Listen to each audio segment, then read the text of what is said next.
Welcome back. If you're here, it means you've already taken the first step. You've walked through the first 8 keys. You've started recognizing the emptiness, restoring your inner compass, setting boundaries, and reconciling with your body. And I'm so proud of you for that. But I also know why you're back. Because deep down, you sense that there's more. More truth to uncover. More power to reclaim. More freedom waiting on the other side of this journey. And you're absolutely right. In part 1, we laid the foundation. We did the groundwork of stopping the patterns that were draining you and reconnecting with yourself. But foundation work is just that, the beginning. Now it's time to build. In this video, we're going to explore the final 7 keys, and these are the ones that will take you from simply surviving to truly thriving.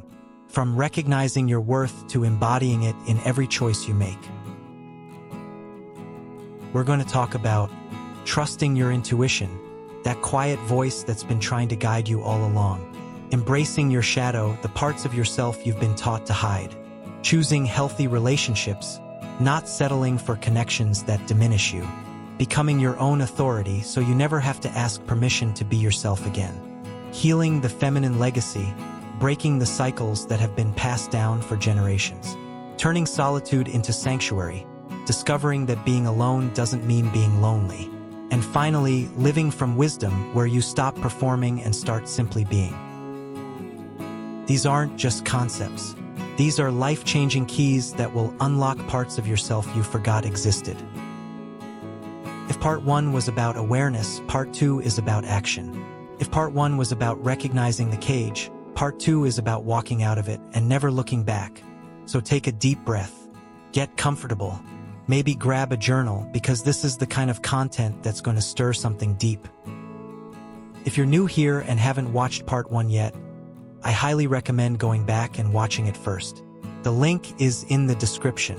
These keys build on each other, and you'll get so much more out of this if you start from the beginning. But if you're ready, if you've done the inner work and you're prepared to go deeper, then let's do this. Welcome to part 2. Welcome to your becoming. Let's dive in. Key 9. Trust your intuition, the soul's silent voice. Intuition is a gift every woman is born with. It's not mystical magic. It's the soul's natural language, the deepest way your body and spirit communicate with you. Intuition doesn't speak in logic or evidence. It speaks in feeling, a heartbeat that slows, a breath that catches, a vague sense you just know, even if you can't explain why. But we've been trained from early on to be rational, to think logically, to do what's appropriate by external standards. The result? Our intuitive voice gets silenced under the noise of duty, logic, and fear. How many times have you felt something was off? In a relationship, a decision, a path, but ignored it to avoid disappointing someone. And then time proved you were right all along. Jung said, "What you don't make conscious becomes your fate." When you don't listen to intuition, life has to speak louder, through shocks, pain, and loss, as a way of bringing you back to yourself. On the flip side, when you start trusting your intuition, everything becomes clearer, lighter. Not because you have all the answers, but because you dare to trust your inner knowing. Intuition doesn't shout or argue. It whispers. So to hear it, you need space, stillness, and the courage to accept what it says, even when that means change. Sometimes intuition will tell you to leave the familiar, end a relationship, quit the stable job everyone says you're lucky to have. It invites you into the unknown, the land of freedom. Trusting intuition doesn't mean rejecting logic. It means combining both.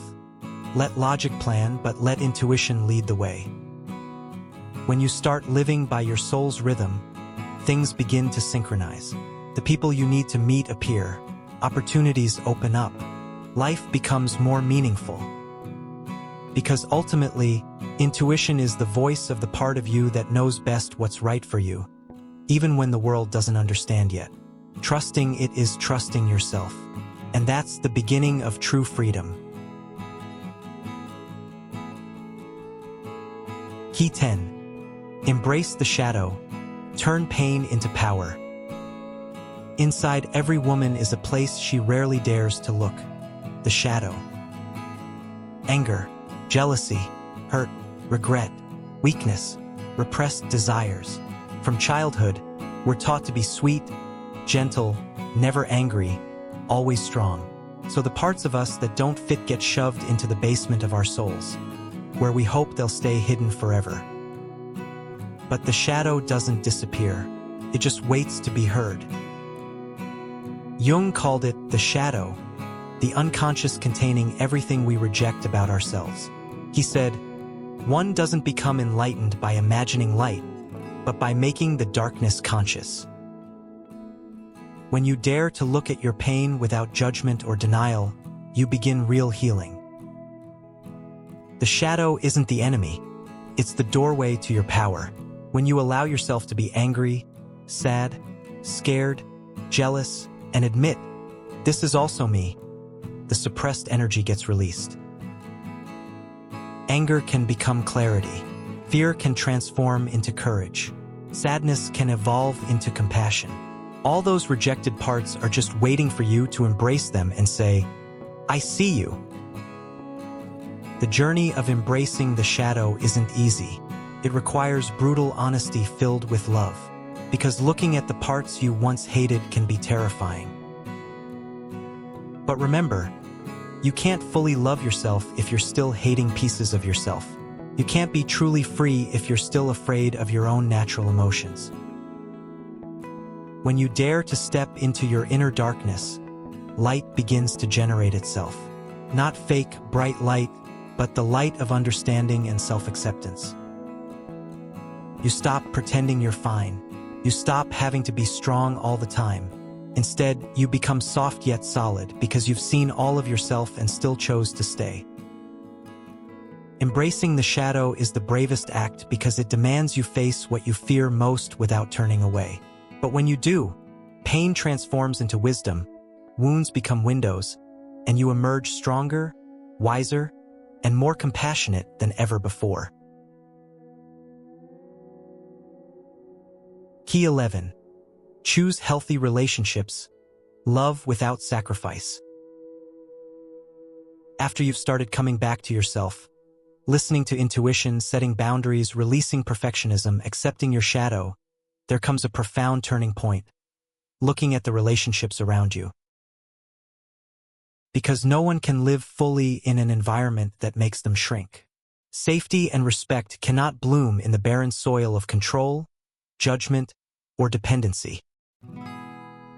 In a woman's journey of growth, there's a sacred moment when she realizes, real love doesn't wound, doesn't drain, doesn't require sacrificing your essence to be accepted. Love isn't about becoming someone's other half. It's about two whole souls walking together, honoring each other's freedom and light. From childhood, many women are taught that their value lies in their ability to keep others. Keep a man, keep a family, keep a perfect image. But true love doesn't need to be kept. It needs to be lived. Genuinely healthy relationships aren't bound by fear. They're connected through honest presence and mutual respect. Jung said, "The meeting of two personalities is like contact between two chemicals. If there's a reaction, both are transformed." A healthy relationship is exactly that. Both people grow, heal, and help each other return to their centers. No one has to disappear for the other to shine. To choose relationships like this, you first have to dare to leave relationships that no longer nourish you. Dare to say enough to connections based on control. Dare to release people who only love you when you're compliant. There will be loss. There will be tears. But what you reclaim is space for real love to enter. Healthy love doesn't demand perfection. It allows you to be weak, wrong, crying, laughing, and still loved. It doesn't promise eternal happiness, but it gives you the feeling of peace when you're simply yourself. Remember, you didn't come to this world to endure love. You came to live in it, freely, honestly, and wholly. When you choose yourself, you're also choosing relationships worthy of your soul. Key 12. Become your own authority. You are the only one in charge. One of the deepest steps of maturity for a woman is stopping the search for permission from outside. From childhood, we learn to look outward for validation. Grades tell us we're smart. Compliments tell us we're good. Others' eyes tell us we're beautiful. Someone's love tells us we're worthy. And so we grow up in an invisible approval system. Only when recognized do we dare to trust ourselves. But Jung said, "Who looks outside dreams. Who looks inside awakens." Awakening is the moment you realize no one has the right to define your life except you. When you start consulting your own opinion before asking others, a powerful shift occurs. You step from the role of being led to being the leader. Internal authority isn't about being rigid or arrogant. It's the quiet state of someone who knows how to listen to themselves, who can distinguish between the true voice and the echo of fear. It's the ability to stand firm amid 100 opinions without losing your inner clarity. It's knowing when to move forward, when to stop, when to be silent, without needing anyone's permission. When you start living like this, some people will be surprised, even uncomfortable. They're used to the version of you that was compliant, always asking for input, always trying to please. But you don't need to rebel to prove anything. Just stay consistent in your truth. A woman with internal authority doesn't need to speak loudly. Her energy speaks for itself. From the moment you give yourself back the crown, you become autonomous.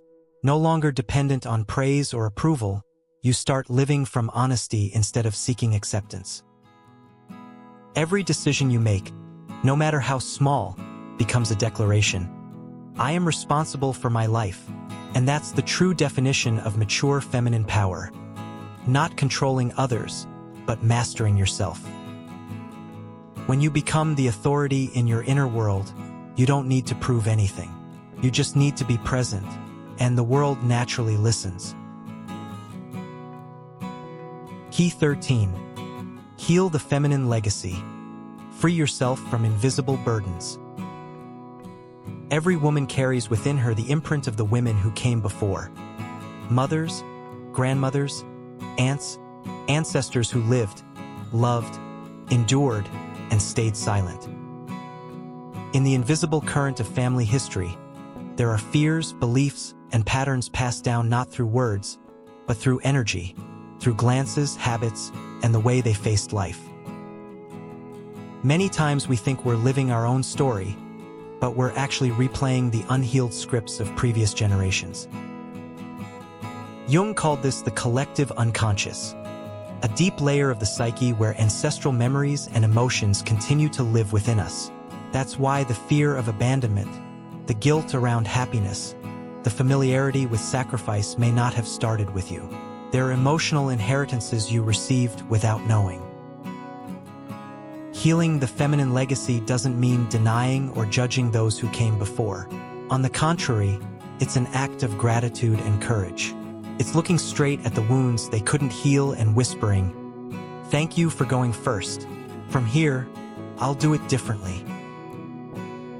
When you dare to live freely, dare to set boundaries, dare to choose happiness, you're not just liberating yourself. You're liberating the entire lineage that stayed silent for too long. You can start by writing a letter to your mother, to your grandmother, whether they're alive or have passed. Write out what you feel, what you've understood, and what you're choosing to release. Every word written is a thread being untangled, a step bringing both you and them closer to peace. Remember, honoring doesn't mean repeating. You can respect your roots while still choosing a different path. You can love them deeply without living their lives. When you dare to step out of the old loops, blind sacrifice, fear of happiness, prolonged silence, you're creating a new legacy. A legacy of freedom, of awareness, of conscious love. And that's the greatest gift you can give to those who come after, so they can begin not from wounds, but from the wholeness you bravely restored. Key 14. Turn solitude into sanctuary. Being alone is a gift, not a curse. In a noisy world where people are always busy connecting, sharing, proving they're okay, solitude gets labeled as failure. Women who live alone are often looked at with pity, as if happiness can only exist when you belong to someone. But the truth is completely opposite. Solitude isn't an emptiness that needs filling. It's a sacred space where you meet yourself again. Jung said, "One who cannot bear to be alone will never know what freedom is." Indeed, only in silence, when there are no other voices controlling you, can you hear your soul's unique rhythm. In solitude, you begin to realize you're not lacking, you've just been scattered. Solitude becomes the door leading you back to your center, where you no longer need to play roles, don't have to appear strong, don't need to be loved to feel valuable. At first, solitude can be frightening. You might feel empty, lost, even panicked. But if you stay with it long enough, that emptiness begins to transform into space for creativity, for peace. There, you can read a book just for joy, watch the sunset without posting it, cry without feeling weak, laugh without needing witnesses. Turning solitude into sanctuary isn't about withdrawing from the world. It's learning to be fully present with yourself. When you can sit in silence without feeling empty, you've found an eternal source of strength. Because someone who befriends themselves will never again be dependent on others' recognition. Solitude is the laboratory of the soul, where your scattered fragments get reassembled into wholeness. It's where you rest after years of running from yourself. When you dare to be alone without fear, the world can no longer threaten you with silence. Because when you find peace in solitude, you carry your home with you wherever you go. And there, in that quiet stillness, you realize the deepest truth. You were never truly alone. Your soul was always there, waiting for you to come home. Key 15. Live from wisdom, seek truth within, not approval without. After all the stages of the journey, listening, healing, releasing, returning, a woman finally realizes something simple yet profound. True freedom doesn't come from being loved or understood. It comes from living honestly with yourself. This is the stage of wisdom. When you no longer need applause, don't need to prove anything, don't need anyone's permission.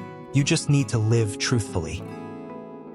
Living from wisdom doesn't mean becoming cold or disconnected from emotions. On the contrary, it's the union of heart and awareness, intuition and reason. You understand that every choice has its price, and you're willing to pay it if it keeps you honest. No longer chasing perfection or expectations, you choose truth, even when it's simple, raw, sometimes lonely. Jung said, "The privilege of a lifetime is to become who you truly are." When you start living from wisdom, you stop searching for a savior. You stop blaming the past, stop accusing others for your pain. You understand that every experience, good or bad, is a teacher for the soul. And instead of resisting, you learn to be grateful for them, because every wound taught you an important chapter about yourself. Living from wisdom is also the art of knowing when to let go. You don't cling to relationships, roles, or old dreams just to feel safe. You understand that everything has a cycle: arrive, stay, leave. And you let things flow with grace, like someone who understands the river's law. When you stop living for recognition, your energy shifts. You walk lighter, speak less, but every word, every action carries weight. You don't need to assert power because your calm is the proof. You don't need to prove love because your presence is love. Living from wisdom means living from clarity, not fear. It's waking up each morning and asking, "What is true for me today?" Then acting on it whether anyone understands or not. Because ultimately, the wisest woman isn't the one who knows the most. She's the one who knows how to listen to the truth living in her heart and dares to live fully for it.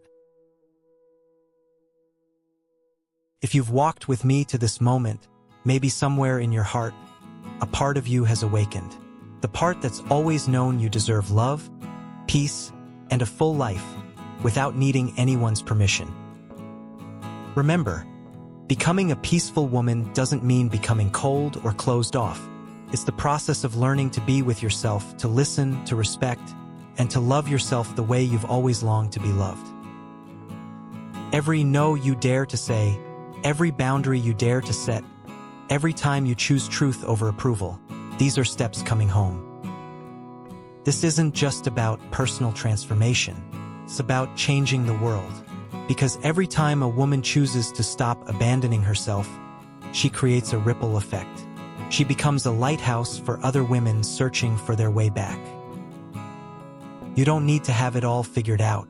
You don't need to be perfect. You just need to be willing to begin. Start with one small thing today. Pause before saying yes and ask yourself, do I really want this? Set one boundary without apologizing. Spend 10 minutes in silence, just being with yourself. Write down one truth you've been afraid to admit. Every small act of self-honoring is revolutionary. Jung believed that the greatest journey we can take is the journey inward, to meet ourselves without masks, without apologies, without fear. And when you complete that journey, you don't just find peace, you become it. If this message resonated with you, I'd love to hear your story. Drop a comment below and share. Which of the 15 keys spoke to you most? What's one thing you're committing to change today? What part of your journey feels hardest right now? Your story might be the light someone else needs to find their way home. And if you know a woman who needs to hear this, your sister, your friend, your mother, your daughter, please share this video with her. Sometimes we need someone to remind us that we're not alone in this struggle, that awakening is possible, and we're worthy of it.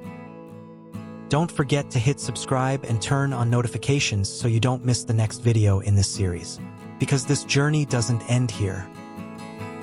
In the next episode, we'll dive deeper into the shadow work, how to transform your deepest wounds into your greatest power.